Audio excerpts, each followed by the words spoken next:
Beberapa tahun terakhir, satu kata makin sering mampir ke kepala banyak orang, emas.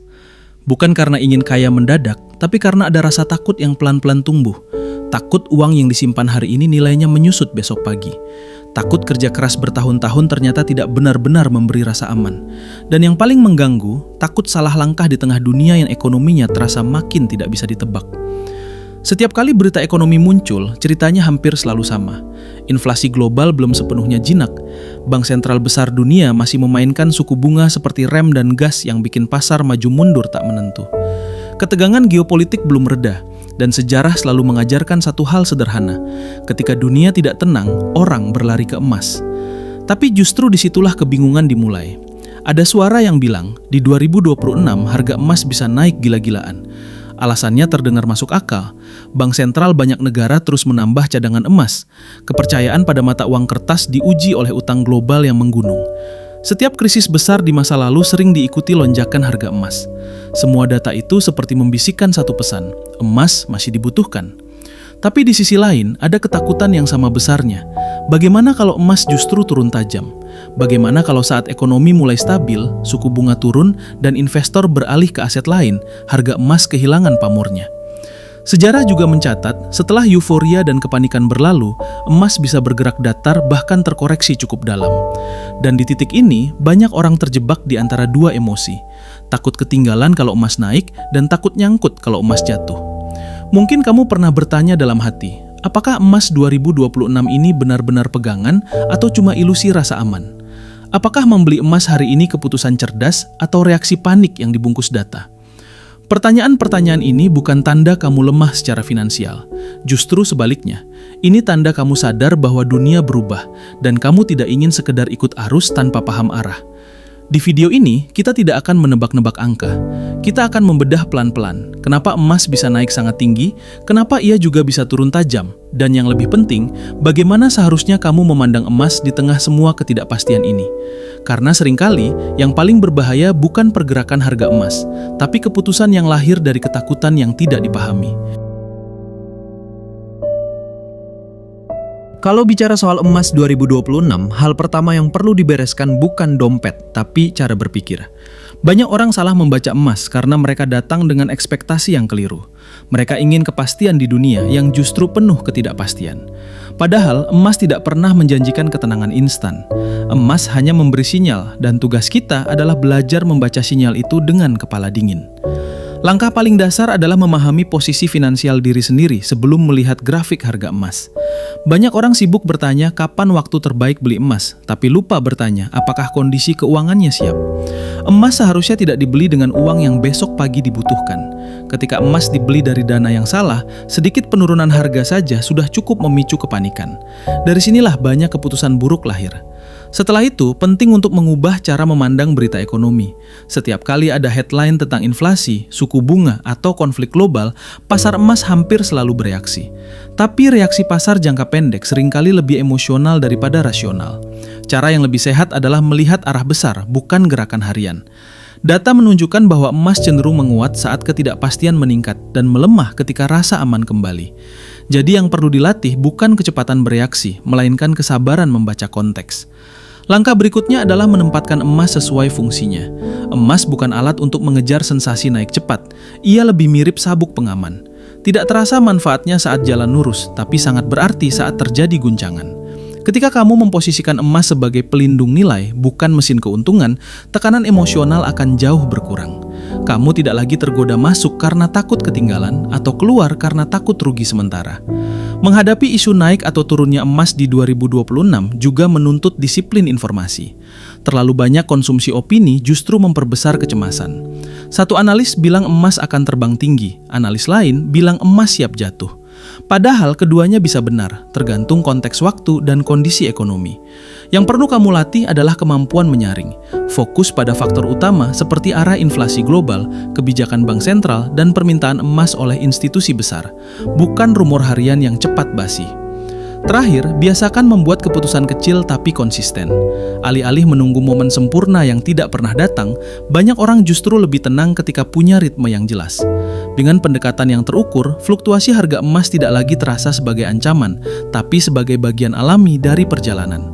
Kamu berhenti bertanya apakah emas akan naik gila-gilaan atau turun tajam, dan mulai bertanya apakah keputusanmu hari ini selaras dengan tujuan jangka panjangmu. Untuk benar-benar memahami arah emas di 2026, kita perlu mundur selangkah dan melihat gambaran besarnya. Emas tidak bergerak liar tanpa alasan. Setiap lonjakan dan penurunan selalu punya cerita di belakangnya. Dan cerita itu hampir selalu berkaitan dengan cara manusia merespons ketidakpastian. Secara sederhana, emas adalah cermin dari rasa percaya. Ketika kepercayaan pada sistem keuangan, mata uang, atau stabilitas global melemah, emas cenderung menguat. Data historis menunjukkan bahwa setiap periode krisis besar, baik krisis keuangan, lonjakan inflasi maupun konflik geopolitik, selalu diikuti peningkatan minat terhadap emas. Bukan karena emas tiba-tiba menjadi lebih indah, tapi karena ia tidak bergantung pada janji siapapun. Emas tidak bisa dicetak, tidak bisa dimanipulasi lewat kebijakan jangka pendek, dan itulah yang membuatnya terlihat aman. Namun di sisi lain, emas juga sangat sensitif terhadap perubahan kebijakan ekonomi. Ketika bank sentral menaikkan suku bunga, emas seringkali tertekan. Alasannya sederhana, saat bunga tinggi, orang lebih tergoda menyimpan uang di instrumen berbunga karena memberi imbal hasil langsung. Emas tidak memberi bunga, ia hanya menyimpan nilai. Maka ketika rasa aman kembali dan imbal hasil lain terlihat menarik, emas bisa kehilangan momentum. Inilah sebabnya emas bisa turun tajam setelah periode kenaikan panjang. Disinilah mindset memainkan peran besar. Banyak orang gagal di emas bukan karena salah memilih waktu, tapi karena salah memahami fungsi. Mereka masuk ke emas dengan harapan pertumbuhan cepat, padahal emas bekerja dalam siklus panjang. Seperti payung, kamu membawanya bukan karena ingin hujan, tapi karena sadar hujan bisa datang kapan saja. Kalau hujan tidak turun, payung terasa tidak berguna. Tapi saat hujan datang, nilainya langsung terasa. Perilaku kecil juga sangat memengaruhi hasil jangka panjang. Data perilaku investor menunjukkan bahwa keputusan finansial paling merugikan sering diambil saat emosi memuncak.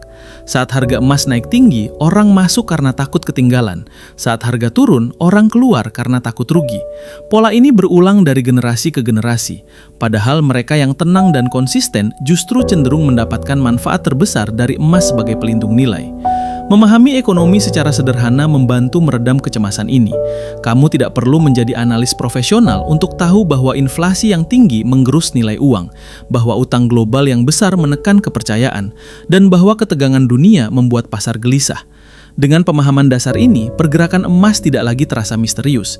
Naik dan turunnya menjadi bagian dari cerita besar, bukan ancaman pribadi. Jadi, pertanyaan tentang emas 2026 bukan hanya soal naik gila-gilaan atau turun tajam. Pertanyaan yang lebih penting adalah, apakah kamu memandang emas sebagai spekulasi jangka pendek atau sebagai alat untuk menjaga keseimbangan hidup finansialmu? Karena ketika pemahaman berubah, rasa cemas ikut berubah, dan keputusan pun menjadi lebih jernih. Ada seorang karyawan swasta bernama Raka. Usianya awal 30-an, hidup di kota besar. Dan seperti banyak orang lain, ia mulai tertarik pada emas saat berita ekonomi terasa semakin menekan. Setiap hari ia membaca kabar tentang inflasi global, perang yang tak kunjung usai, dan mata uang yang nilainya terasa makin rapuh. Tanpa banyak pertimbangan, Raka membeli emas ketika harganya sedang ramai dibicarakan. Awalnya ia merasa aman, tapi beberapa bulan kemudian harga emas bergerak turun. Bukan jatuh bebas, tapi cukup untuk membuatnya gelisah. Setiap hari ia membuka aplikasi, berharap angka itu kembali hijau. Di titik itu, Raka sadar bahwa yang membuatnya stres bukan emasnya, tapi cara ia masuk. Ia membeli karena panik, bukan karena paham. Setelah memperbaiki cara pandangnya, ia berhenti memantau harga setiap jam dan mulai melihat emas sebagai bagian kecil dari perlindungan, bukan sumber adrenalin. Berbeda dengan Raka, ada juga Mira, seorang ibu rumah tangga yang justru datang ke emas dengan pendekatan yang lebih tenang. Ia tidak terlalu mengikuti berita harian, tapi ia paham satu hal sederhana. Setiap tahun, biaya hidup naik. Uang yang disimpan di rumah terasa semakin menyusut nilainya. Mira mulai menyisihkan sebagian kecil penghasilannya secara rutin ke emas. Tidak besar, tidak juga sering dibicarakan. Saat harga naik, ia tidak euforia. Saat harga turun, ia tidak panik. Baginya, emas adalah cara menyimpan usaha hari ini agar tidak tergerus esok hari. Beberapa tahun kemudian, ia tidak merasa kaya, tapi ia merasa lebih aman. Dan rasa aman itu yang selama ini ia cari. Ada juga cerita tentang Andi, seorang pekerja lepas yang sempat kecewa dengan emas. Ia masuk dengan ekspektasi bahwa emas akan terus naik mengikuti berita krisis. Ketika kondisi ekonomi mulai membaik dan harga emas bergerak datar, ia merasa salah langkah. Tapi dari situ, Andi mulai belajar membaca siklus. Ia menyadari bahwa emas tidak selalu bersinar terang. Ada fase tenang, ada fase tertekan, dan ada fase melonjak. Setelah memahami itu, ia berhenti menaruh harapan berlebihan. Emas ia tempatkan sebagai penyeimbang, bukan penentu hidup. Dari ketiga cerita ini, benang merahnya jelas. Emas tidak pernah menjadi masalah. Yang sering menjadi masalah adalah cara manusia berhubungan dengannya. Mereka yang datang dengan ketakutan cenderung gelisah. Mereka yang datang dengan pemahaman cenderung lebih tenang. Harga emas boleh naik atau turun, tapi sikaplah yang menentukan apakah seseorang merasa terancam atau justru merasa terlindungi. Sekarang coba tarik napas sebentar. Jauhkan pikiran dari grafik, berita, dan prediksi. Pertanyaan yang paling penting sebenarnya bukan tentang kemana harga emas akan bergerak di 2026, tapi kemana arah hidup finansialmu sedang berjalan. Selama ini, kamu membeli emas karena merasa itu pilihan yang paling masuk akal, atau karena takut tertinggal ketika orang lain mulai bicara soal emas. Ada perbedaan besar di antara keduanya. Yang satu lahir dari kesadaran, yang satu lahir dari kecemasan. Dan seringkali, kecemasan menyamar rapi sebagai keputusan rasional. Coba jujur pada diri sendiri. Apakah emas yang kamu pegang hari ini membuatmu tidur lebih nyenyak, atau justru membuatmu lebih sering membuka layar ponsel? Apakah emas menjadi alat untuk menjaga nilai kerja kerasmu, atau berubah menjadi sumber stres baru yang diam-diam menguras energi? Pertanyaan-pertanyaan ini mungkin tidak nyaman, tapi justru disitulah kejujurannya.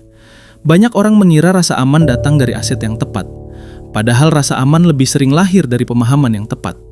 Ketika kamu tahu kenapa kamu membeli emas, kapan perannya penting, dan kapan ia memang akan bergerak biasa saja, kecemasan pelan-pelan mereda. Kamu tidak lagi bereaksi berlebihan terhadap setiap berita. Kamu mulai bisa membedakan mana informasi, mana kebisingan. Bayangkan 5 tahun ke depan, jika hidupmu berjalan dengan pola yang sama seperti hari ini. Apakah kamu merasa lebih tenang menghadapi perubahan ekonomi, atau justru semakin gelisah? Apakah kamu merasa mengelola uang, atau uang yang diam-diam mengatur suasana hatimu? Refleksi ini bukan untuk menyalahkan, tapi untuk menyadarkan. Emas sering dijadikan simbol keamanan, tapi sejatinya emas hanya alat. Yang menentukan rasa aman tetaplah cara kita bersikap. Ketika kamu berhenti mengejar kepastian semu dan mulai membangun pemahaman, keputusan finansial terasa lebih ringan. Kamu tidak lagi berharap emas menyelamatkan segalanya. Kamu hanya memintanya melakukan satu tugas sederhana, menjaga nilai sebaik mungkin dalam dunia yang tidak selalu stabil.